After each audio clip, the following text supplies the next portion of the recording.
I think something happened to him as he began to approach 1972 and re-election. Another side of him appeared that I didn't see very clearly then, although in retrospect, having spent a lot of time studying it, I now realize what it was. He had a paranoid side to him. And the paranoid side saw enemies.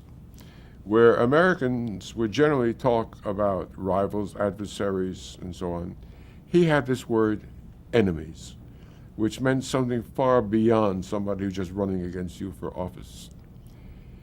And so he began doing these quite weird things, like putting a group of people in the White House called the White House Plumbers, who were his own little police force, wiretaps, enemies lists, an FBI investigation of me. And in that respect, I'll tell you the two signal moments there. Enemies lists. The enemies lists were basically written around 1971 as it began to approach the 72 election.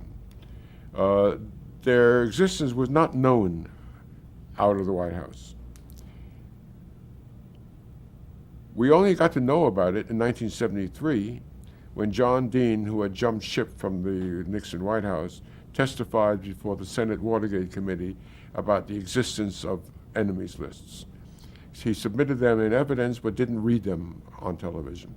We, with the other networks, were gavel to gavel covering these hearings.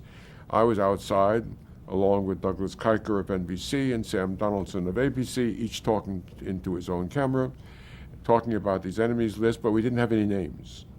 And I could hear in my ear from my producer back at CBS, get names, who, what?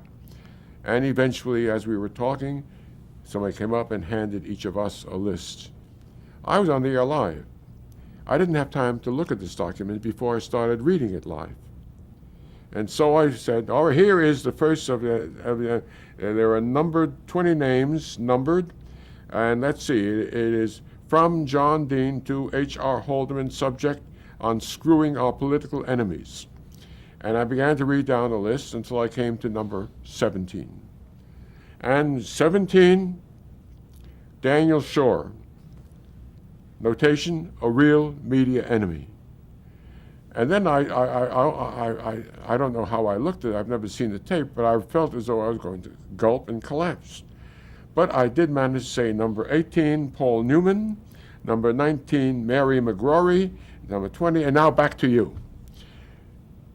And broke into a big sweat. The idea of becoming that I was a part of the story that I was covering was really quite incredible.